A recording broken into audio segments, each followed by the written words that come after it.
വിശ്വാസിയാകുന്നത് വരെ നിങ്ങൾക്ക് സ്വർഗത്ത് പോകാൻ കഴിയില്ല. പരസ്പരം സ്നേഹിക്കുന്നത് വരെ നിങ്ങൾക്ക് വിശ്വാസികളാവാനും കഴിയില്ല.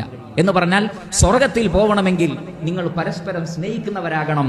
പരസ്പരം സ്നേഹിക്കുന്നവർക്കാണ് യഥാർത്ഥ മുഅ്മിനുകളാവാൻ സാധിക്കുന്നത്.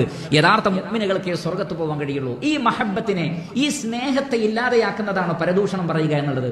ഒരാൾക്ക് ആത്മാർത്ഥമായി തന്റെ സഹോദരനോട് സ്നേഹമുണ്ടെങ്കിൽ ഒരിക്കലും അയാളുടെ ദൂഷ്യം മറ്റുള്ളവരോട് പറയില്ല, ആരോടും പറയില്ല.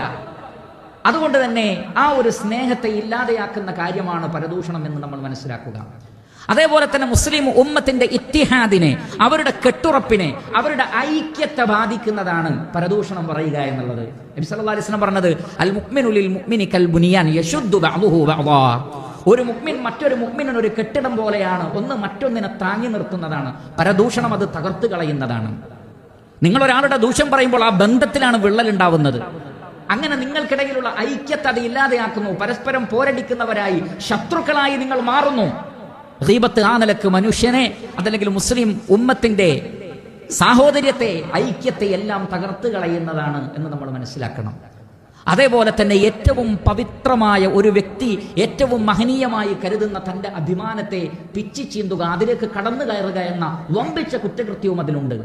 നബി സല്ലല്ലാഹു അലൈഹി വസല്ലം പറഞ്ഞത് ഇന്ന ദിമാഅക്കും വഅംവാലക്കും വഅറാദക്കും ഹറാമുൻ അലൈക്കും കഹുർമതി യൗമിക്കും ഹാദാ വഫീ ശഹരിക്കും ഹാദാ വഫീ ബലദിക്കും ഹാദാ.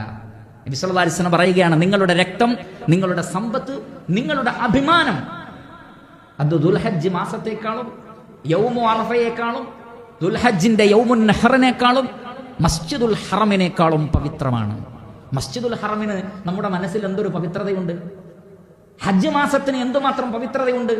യൗമു അറഫക്കും യൗമുൻ നഹറിനും എന്തുമാത്രം പവിത്രതയുണ്ട്! അതിനേക്കാൾ പവിത്രമായതാണ് ഒരു മുസ്ലിമിന്റെ അഭിമാനം. ആ അഭിമാനത്തിന് ക്ഷതമേൽപ്പിക്കുന്നതാണ് പരദൂഷണം പറയുക എന്നുള്ളത്.